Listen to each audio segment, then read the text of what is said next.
तुम गजब के आदमी हो, खोने को ही त्याग समझ रहे हो और अपने दम से भरे जा रहे हो कि हमने मकान त्याग दिया, हमने दुकान त्याग दी, हमने बीवी बच्चे त्याग दिए, हमने मोह माया सब छोड़ दी, अब हम संसार से बिल्कुल अलग हो गए। लेकिन तुम जरा गौर करो, जो ये सब कह रहा है, जिसको ये सब याद है, क्या तुम उसे छोड़ सके? क्या तुम उसे छोड़ पाए?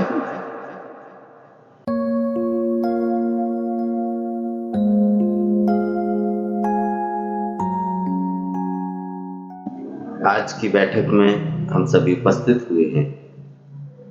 जितने भी मित्र यहाँ बैठे हुए हैं, मैं उन सभी का बहुत स्वागत करता हूँ। और 2-3 मित्र नए भी आए हैं, उनका भी विशेष स्वागत है।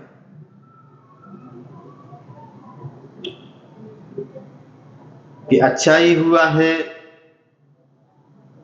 कि जिस जीवन में हम जी रहे हैं, जिस जीवन को हम गुजार रहे हैं, अगर उसमें कोई आनंद नहीं है, कोई शांति नहीं है, तो इसका कारण ये भी नहीं है कि जीवन को ऐसे ही गुजार देना है। नहीं, अगर हमारे पास एक दिन भी शेष है तो हम उसे भी आनंदमय बना सकते हैं। चाहे भले ही हम 50 साल 60 साल रहें, चाहे हमारी पूरी जिंदगी दुख में पीड़ा में गुजर गई हो, लेकिन अगर हमें ये होश आ गया हो तो हम बचे हुए कुछ शेष दिनों को भी बहुत आनंद से गुजार सकते हैं। एक नया ही अनुभव हमारे साथ जुड़ जाएगा। मैंने ऐसा क्यों कहा? मैंने आपसे ये इसलिए कहा है कि हम अपने जीवन को, अपनी जिंदगी को, रोजमर्रा की चीजों को भी, हम जो भी काम कर लेते हैं उसमें हमें कोई आनंद आता हुआ मालूम नहीं पड़ता है। हर रोज की तरह काम निपटा लेते हैं और खाना खा लेते हैं और सो जाते हैं। इससे कोई आनंद जीवन में घटित हुआ मालूम नहीं होता है। मनुष्य की इस भागम भाग भरी जिंदगी में कुछ ही क्षण होंगे, अगर हम उंगलियों पे गिने तो 2-4 ही क्षण ऐसे आते हैं पूरे जीवन में जब मनुष्य आनंदित होता है या उसके जीवन में कोई खुशी की घटना घटती है, वरना पूरी जिंदगी ही हमारी तनाव में, पीड़ा में गुजर जाती है। ऐसा एकाध मनुष्य के साथ होता तो चलता भी, ऐसा अगर 100-50 लोगों के साथ भी होता तो चलता, कोई बहुत बड़ी संख्या नहीं थी। अगर ऐसा पूरी मनुष्य जाति के साथ हुआ है तो इसका कारण बहुत गहरा हो सकता है। ये खोजने जैसा हो सकता है कारण। लेकिन हमने जो भी उपाय अभी तक खोजे हैं, जो भी रास्ते हमने जीवन में अपनाए हैं, उनसे कहीं भी तो कोई आनंद घटता हुआ नहीं होता है, कहीं भी तो कोई शांति हमें मालूम नहीं चलती है। वरना अगर इतने उपाय चल रहे हैं तो निश्चित ही है एक एक मनुष्य बहुत शांत हो जाना चाहिए। कौन मनुष्य शांति के लिए उपाय नहीं करता है? कौन चाहेगा कि वो अशांत रहे, वो पीड़ा में रहे? लेकिन हमारे तमाम उपाय भी बिल्कुल ही नाकाम सिद्ध हुए। और इसकी कोई भी फिक्र नहीं लेता है। हम जिससे उपाय पूछने जाएं, वो इसकी कोई फिक्र नहीं लेता है। उसको इसकी कोई भी परवाह नहीं है कि तुम्हारे लिए वो उपाय ठीक बैठेगा या नहीं। वो सिर्फ आप पे थोप देगा। जो उसने जीवन में जिया है, जो उसने अपने जीवन में देखा है, वो आपको बता देगा, बिना इसकी परवाह लिए कि वो उपाय तुम्हारे लिए ठीक होगा या नहीं।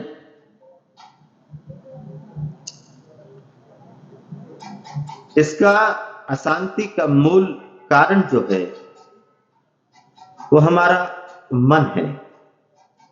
इसे आप अच्छी तरह से समझ लीजिए। हमारा मन है अशांत, हमारा मन है पीड़ा में। तो निश्चित ही है, जो बाहर का जीवन होगा वो अशांतिपूर्ण हो जाएगा।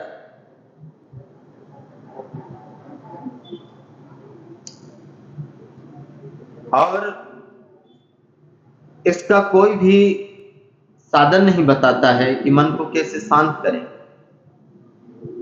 वो तो चीजों को तुम्हारे ऊपर थोप रहे, जबरदस्ती थोपी जा रही हैं चीजें। उनसे कहीं भी तो कोई आनंद नहीं मिलता है।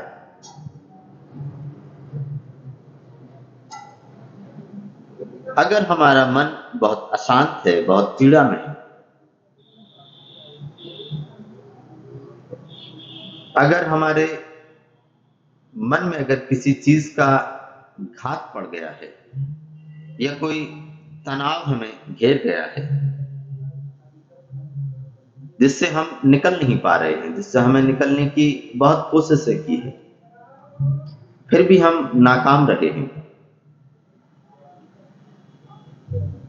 तो उसके लिए अभी हम एक प्रयोग करेंगे। और उस प्रयोग करने के बाद तुम पाओगे कि तुम पहले से बहुत ज्यादा शांत और आनंदित अनुभव करोगे। जैसे कि तुमने सारी अपनी पीड़ाओं का बोझ नीचे उतार कर रख दिया है। अपने बोझ की गठरी को नीचे रख दिया है। तुमने अपनी सारी थकान खो दी है और एक अपूर्व शांति तुम्हारे अंदर पैदा होनी शुरू हो गई। उस प्रयोग के लिए हम यहां से भी उपस्थित हुए। मैं आपका बहुत स्वागत करता हूं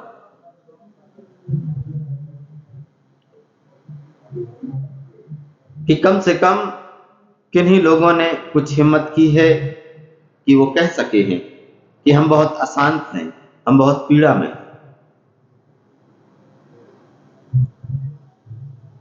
एक छोटी सी कहानी मुझे याद आई है, फिर हम ध्यान के लिए बैठेंगे।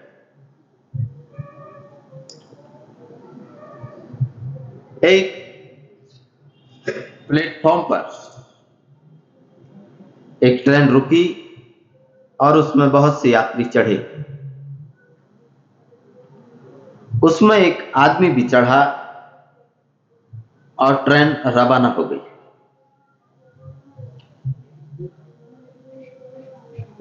सारे लोग बैठ गए, जिनको खड़ा होना है वो खड़े रहे। सभी ने जो भी सामान जो लाए हैं उस सामान को नीचे उतार कर रख दिया और ट्रेन के जो ऊपर जो सामान रखने के लिए जो जाली लगी रहती है वहां पे लोगों ने उस सामान को टांग दिया और आराम से बैठ गए। लेकिन वो सभी एक आदमी को देखकर बड़े हैरान हुए कि ये कैसा पागलपन है। सभी लोगों ने अपना सामान नीचे रख दिया है, आराम से बैठे हैं, लेकिन ये कैसा पागल है। ट्रेन चल रही है और ये अपने सामान को सर पर ढोए। उसकी पेटी, बोरिया, बिस्तर वो सर पे ही उठाए। लोग बड़े हैरान हुए। क्यों भाई, पागल मालूम होते हो? तुम्हें जरा भी होश नहीं है? ट्रेन सभी को लिए जा रही है, ये हमें भी लिए जा रही है, हमारे सामान को भी लिए जा रही है। तो तुम नाहक क्यों बोझ ढो रहे हो? अपने इस बोरिया बिस्तर को नीचे रखो, आराम से बैठ जाओ। उस आदमी ने कहा कि मैं अपना बोझ स्वयं ढोता हूं। मैं किसी पर बोझ नहीं बनना चाहता। जरूर ये ट्रेन हमें ले जा रही है, हमारे सामान को भी लिए जा रही है, फिर भी मैं इस पे क्यों बोझ बनूं? पता नहीं है ये कहानी सच है या झूठ है, लेकिन हम भी तो इसी तरह की काम करते हैं। सारा ब्रह्मांड, सारा अस्तित्व चल रहा है, ये हमें भी लिए जा रहा है, ये पेड़ पौधों को भी लिए जा रहा है, ये जीव जंतुओं को भी लिए जा रहा है। सारा ब्रह्मांड चलायमान है, और एक हम हैं जो हम अपने दुखों को, अपनी पीड़ाओं को अपने सर पर ढो रहे और थके जा रहे हैं, पसीना पसीना हो रहे हैं, रो रहे हैं, चीख रहे हैं, चिल्ला रहे हैं, जबकि ये पूरी प्रकृति सभी कुछ लिए जा रही है।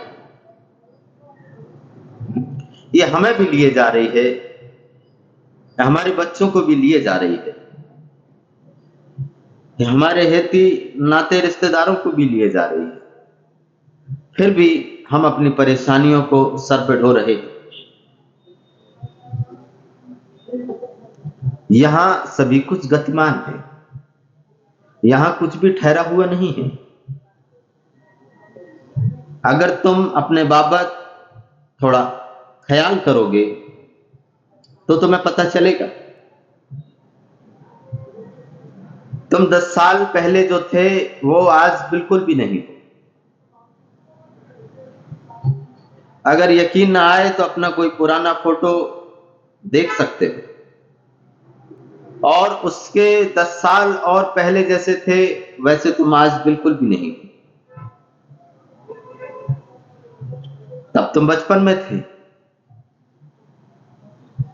अगर तुम्हारे पास वो फोटो हो तो उनको देख लेना, निश्चित ही वो तुम नहीं हो, वो तो जा चुका, प्रकृति ले गई उसे, अब वो तुम्हें कभी भी नहीं मिलेगा।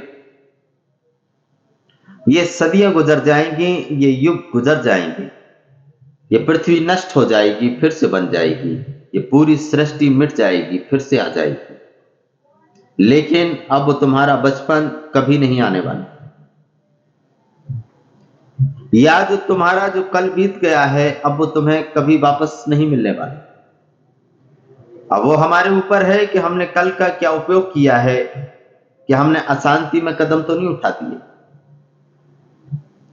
कल का उपयोग हमने अशांति के लिए तो नहीं किया है, ये हमें होश रखना होगा।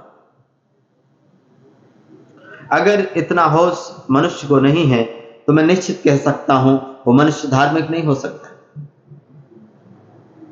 किसी भी अर्थों में नहीं हो सकता। जिसे परमात्मा की दी हुई चीज का भी इतना अगर बोध नहीं है तो वो पूजा पाठ क्या करेगा, वो धर्म को कैसे चलाएगा, वो धर्म की कैसे आराधना करेगा। यहां सभी कुछ गतिमान, यहां सभी कुछ चलायमान, चक्र है, घूम रहा है। पैदा होते हैं, बचपन आता है, लड़कपन आता है, फिर युवा हो जाते हैं, फिर उम्र ढलने लगती है, बूढ़े हो जाते हैं, और पता चलता है कि एक दिन विदा भी हो जाते हैं। क्या पाया है हमने, क्या खोया है जिंदगी में, और तुम पाओगे कि तुमने कुछ भी तो नहीं पाया है, खोया ही खोया है। पाया तो तुमने यहां कुछ भी नहीं।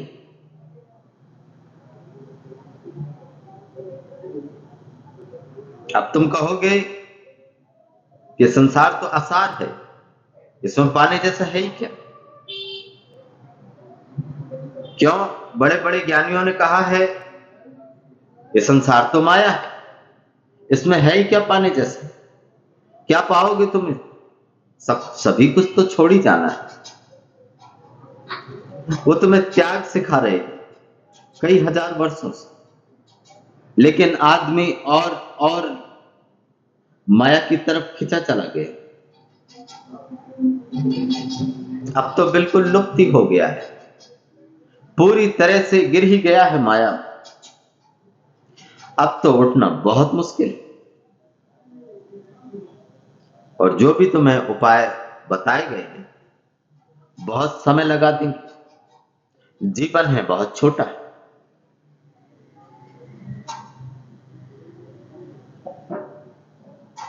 जीवन जब असार ही है, जीवन में जब कुछ है ही नहीं, तो तुम क्या पाने लगे हो? लेकिन मैं तुम्हें एक ख्याल दिला दूं कि जीवन में पाने के अतिरिक्त और कुछ भी नहीं है। यह सिर्फ पाया जा सकता है, खोने का तो कोई उपाय ही नहीं।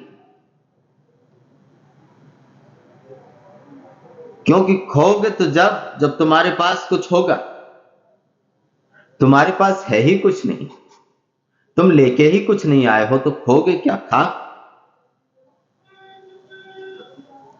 लेकिन तुम गजब के आदमी हो, खोने को ही त्याग समझ रहे हो और अपने दम्भ से भरे जा रहे हो कि हमने मकान त्याग दिया, हमने दुकान त्याग दी, हमने बीवी बच्चे त्याग दिए, हमने मोह माया सब छोड़ दी, अब हम संसार से बिल्कुल अलग हो गए। लेकिन तुम जरा गौर करो, जो ये सब कह रहा है, जिसको ये सब याद है, क्या तुम उसे छोड़ सके हो? क्या तुम उसे छोड़ पाए हो? जो ये कह रहा है कि मैंने बीवी बच्चे छोड़ दिए, मैंने घर बार छोड़ दिया, मैंने नौकरी छोड़ दी, क्या ये कहने वाला तुम छोड़ सके हो उसको?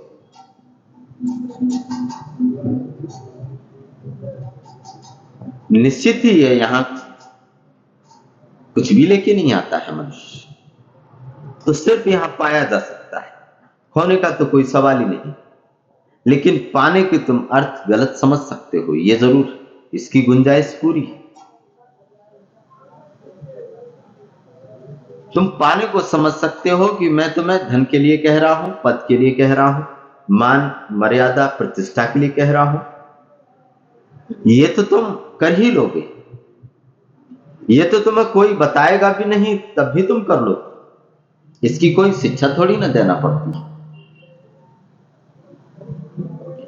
अगर यहां पाने जैसा है कुछ, तो वह है स्वयं को पाना। उसके अतिरिक्त यहां कुछ भी पाने जैसा नहीं। तुम जो भी पाओगे सब छूट जाएगा, छूटा ही हुआ है। वो तो तुम्हारी अज्ञानता के कारण, वो तुम्हें लग रहा है कि ये सब हमारा है। लेकिन जिस दिन तुम बोध को प्राप्त होगे, जिस दिन तुम ज्ञान को जान लोगे, उस दिन तुम्हें पता चलेगा कि हम कैसी कैसी चीजों को अपना मानते रहे।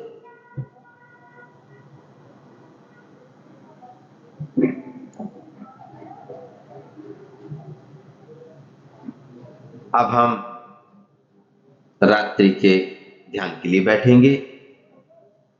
उससे पहले मैं दो तीन बातें आपको बता दूं, उससे बहुत आसानी होगी।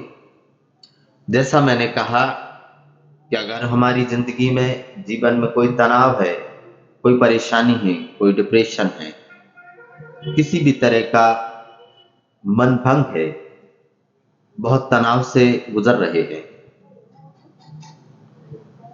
तो जो ये प्रयोग हम यहाँ करेंगे, जितने भी भक्त देख रहे हैं या सुन रहे हैं, मैं उन्हें निश्चित कह सकता हूं कि वो उस प्रयोग को करें और इसका लाभ उठाएं। 30 मिनट का प्रयोग है। हम यहाँ समझने भर के लिए भी कर सकते हैं। फिर जब आपको सहूलियत लगे, जब तुम्हें समय मिले, और विशेषकर रात्रि को करना ही बहुत ठीक रहेगा। रात्रि को सोते समय इस प्रयोग को हम कर सकते हैं। यहाँ हम समझने के भर से हम देख सकते हैं उसको, और हम इसे अपने घरों पर कर सकते हैं। रात्रि को जब हम बिस्तर पर लेट गए हैं, तो एक चीज का विशेष ध्यान रखना है कि कोई भी हमें छुए ना, कोई भी हमें टच ना करे थोड़ी देर के लिए। अगर आप अकेले लेटते हैं तो बहुत अच्छा रहेगा। ये थोड़ा सा फासला कर सकते हैं और आराम से लेट सकते हैं। दोनों हाथ, दोनों पैर एकदम से शिथिल छोड़ देना, पूरी तरह से बिल्कुल शांत छोड़ देना। अब हम एक ऐसी चीज का प्रयोग कर रहे हैं जो चीज हमें बिल्कुल निष्क्रिय कर देगी, बिल्कुल तनाव से हमें दूर ले जाएगी। तो इसे बहुत ख्याल से सुनें। आप जब भी करें तो इस वीडियो को देखें, और जैसे जैसे मैं सुझाव दूं वैसे ही हमें करते जाना है। तो अब हम थोड़े से फासले पे बैठ जाएंगे। वैसे ही हॉल में अंधेरा है, बहुत ज्यादा प्रकाश नहीं है, पहले ही बुझा दिया गया है ताकि तुम्हें कोई बाधा ना हो। हाँ, थोड़े से फासले पे हो जाए बस। हाँ, कोई बातचीत न करे, बिल्कुल शांत। हाँ, आप उधर से इधर आ जाइए, काफी जगह है इधर। हाँ, आराम से बैठ सकते हैं, शांति से बैठ जाए। तो सबसे पहला हमें एक ही काम करना है। जिनको भी लेटना हो वो लेट सकते हैं, और अगर जो बैठना चाहें वो बैठे रह सकते हैं, इससे कोई भी बाधा नहीं है। लेट जाते हैं तो और ज्यादा सहूलियत होती है, लेकिन नींद आ जाती है। तो इतना ध्यान रखना है कि इतने प्रयोग में हमें नींद नहीं आनी चाहिए। कम से कम 20 मिनट तक तो हम जागे ही रहें। बंद कर सकते हैं। फिर मैं जैसे सुझाव दूंगा वो आप महसूस करते जाएं, और जितनी शरीर को शिथिल छोड़ते जाएंगे उतनी ज्यादा आसानी होगी।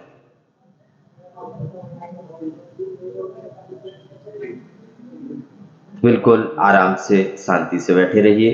अपनी दोनों आंखें आहिस्ता से बंद कर लीजिए। बिल्कुल पलकों को आहिस्ता से छोड़ देना, कोई भी जोर न दे, वरना बहुत बाधा पैदा होती है। आंखों पर कोई भी जोर नहीं देना है, बिल्कुल आहिस्ता से छोड़ देना। आंखें बंद हो गई हैं, और मैं जैसे सुझाव दूं वैसा महसूस करते चलें।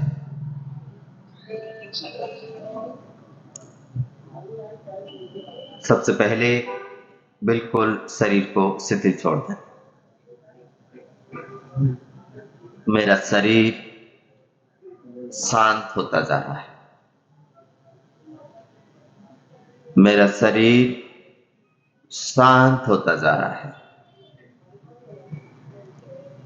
1-2 मिनट के लिए ही महसूस करें और हमारा शरीर पूरी तरह से शांत हो जाए।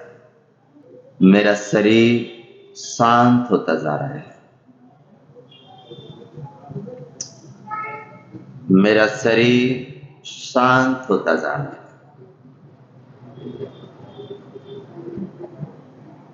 मेरा शरीर शांत होता जा रहा है,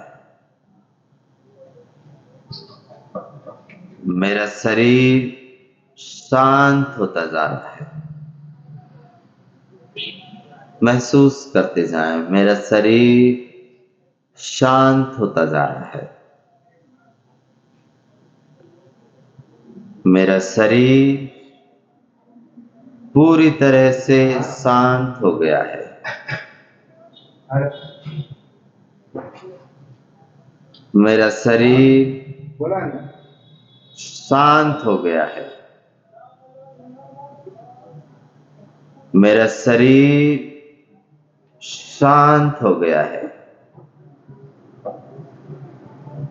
मेरा शरीर पूरी तरह से शांत हो गया है। महसूस करें, पूरा शरीर बिल्कुल शांत हो जाएगा। मेरा शरीर शांत हो गया है। मेरी श्वास गहरी होती जा रही है। मेरी श्वास गहरी होती जा रही है। मेरी श्वास गहरी होती जा रही है। महसूस करते चलें, मेरी श्वास गहरी होती जा रही है और गहरी होती जा रही है।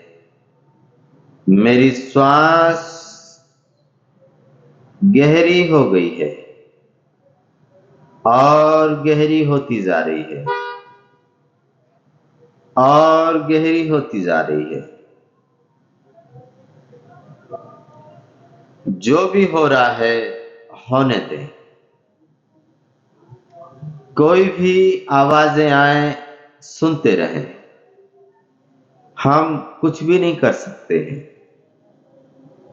जैसी भी आवाजें सुनाई दें बस सुनते रहें। कोई भी बाधा नहीं लेनी है। कुत्ते भौंक रहे होंगे, भौंकने दें, वो उनका काम है। हम कुछ भी नहीं कर सकते। महसूस करते चलें, मेरी श्वास गहरी हो रही है और गहरी होती जा रही है और गहरी होती जा रही है।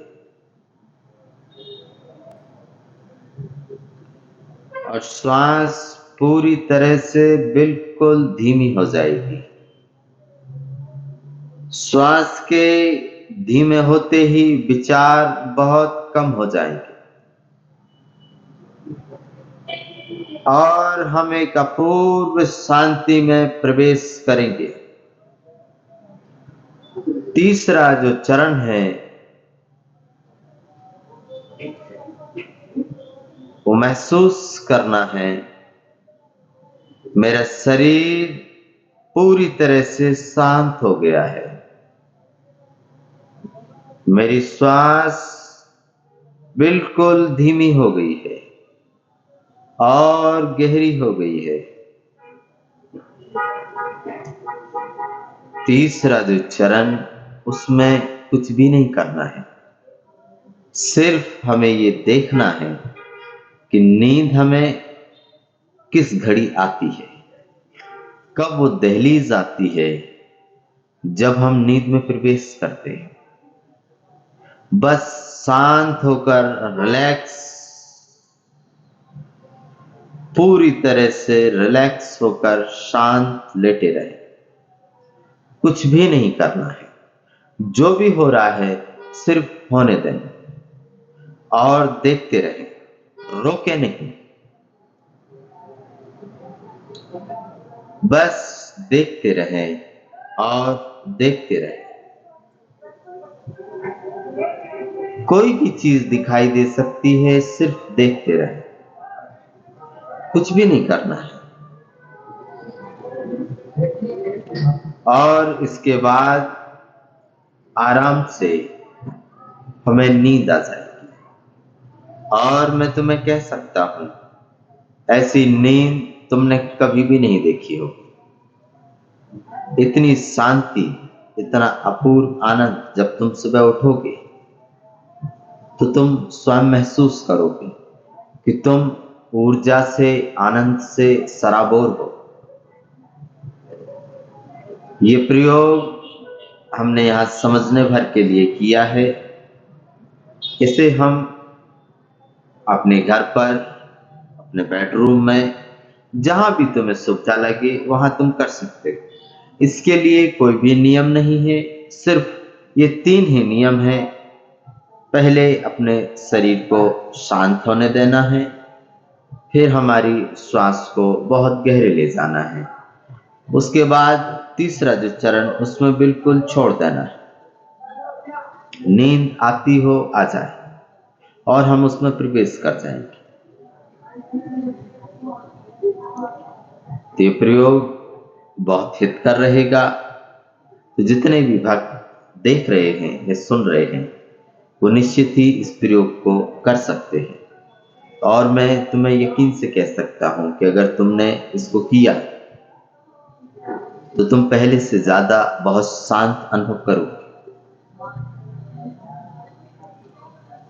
मेरी बातों को इतने प्रेम से आप सभी ने सुना है, इसके लिए मैं बहुत खुश हूं और संपूर्ण ब्रह्मांड को साक्षी मानकर उस परम पिता परमात्मा को प्रणाम करते हैं। हमारे प्रणाम स्वीकार करें।